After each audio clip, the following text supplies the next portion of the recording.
Welcome to the training for the new interactive zoning map of Lincoln County. Once you have linked to this page from our main county website, I would make point that there is a how-to help sheet right here. You click on that link and that can it gives you a printed out version of some of the things that I will go over in this video training. At this point we'll click on the link to go to the map. It's very important to know that this map runs on Flash, so if your browser does not have the latest version of Flash, it will ask you to install it, and after that is installed you can come back to the map and use the map. If it does happen to crash during your use, just refresh the page and you should be able to get back into the map where you need to be.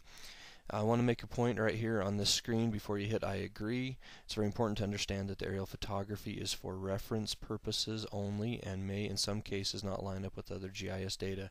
Please understand that GIS data is not survey quality data, and so there may be some discrepancies at times. So hit I agree, you'll go into the map. At this point, the first thing to know is your navigation tools are over here on the left. You can pan up, pan down, left and right. You can zoom in and zoom out using this. By default, the pan tool is activated. You can just grab the map and move it. A simple way to zoom in and zoom out is use the scroll wheel on your mouse. By just simply scrolling back and forth, you can zoom into different locations. The first tool that I wanted to point out is the base map tool.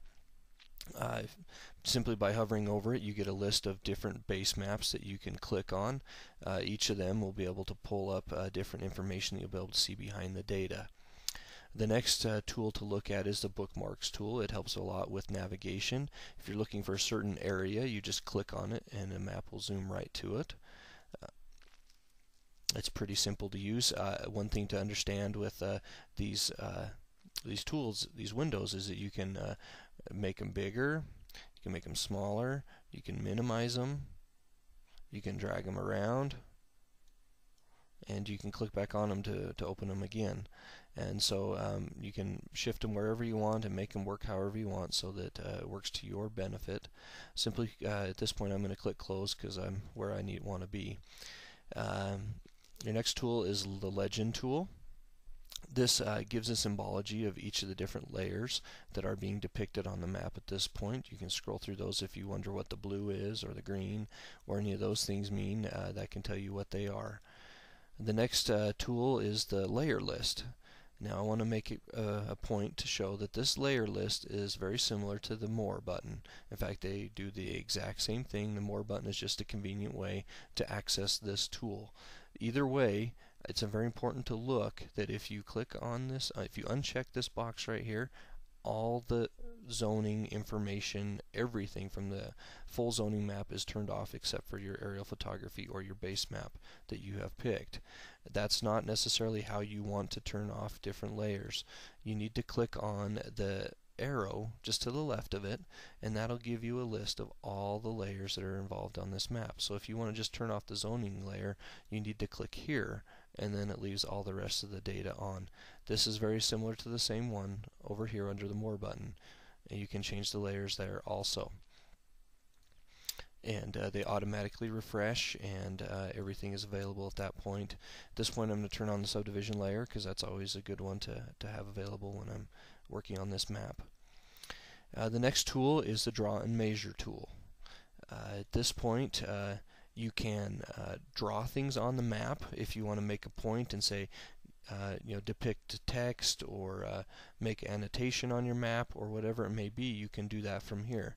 You can draw a point, lines, polygons, circles, all the way to text. A simple rectangle right here. I'll draw one. Once you click on it, another added feature to this is that you can show the measurements of what you're going to draw. I'm going to change the area units to acres and the distance to feet, and I'm going to draw a box. That box right there depicts the area and the perimeter of that box. You can also draw a line by clicking on the line, and you just click on each point and double click when you're done, and it'll give you the length of that line. These things that you draw on the map will also be printed on your print layout if you choose to print with these on there. If you're done with them and you want to erase them, just click Clear Drawings and they'll go away. As I was speaking about print, here's the print tool. The print tool gives you several options. You can change the title to whatever you would like so that it is easier for your use.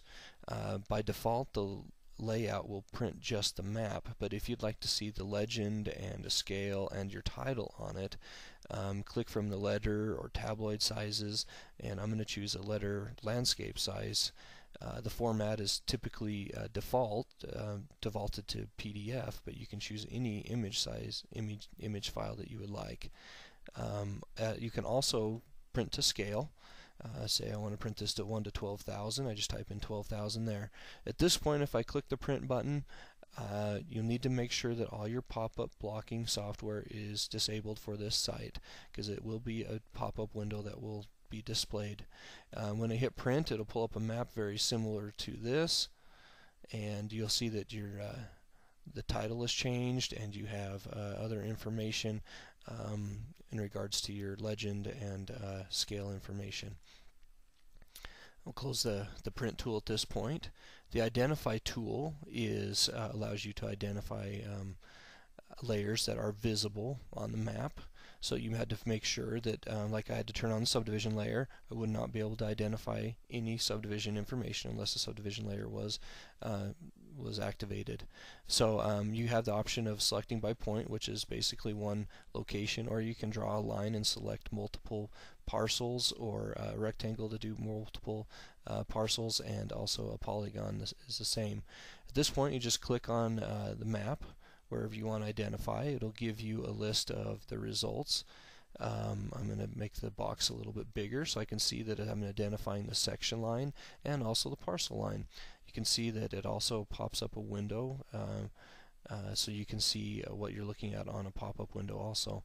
By clicking on any of these, it will zoom to that area so you can get a better feel for that whole area. When you're done with Identify, you're welcome to hit Clear to clear your results, and then close the window. The last tool that I want to point out is the Enhanced Search. There's a lot to this. I'm going to show just a simple search at this point. You can watch the other video that talks about more on the search capabilities, but I'll just type in Smith here to do a simple parcel search, and it'll give me a whole list of results, lots and lots of results, 129 results that I can scroll through, and every one of them will be able to be displayed. If I just click on one, it'll zoom right to it. As you can also see, as I'm scrolling, there's a new little search results window at the bottom that gives you the opportunity to scroll through those results in a more of a table fashion. You can click on any one of them, it'll zoom right to it, and you can be able to see that information is being labeled through this pop-up window also. So at this point, that is a quick overview of what the interactive map can do for you. Please enjoy it.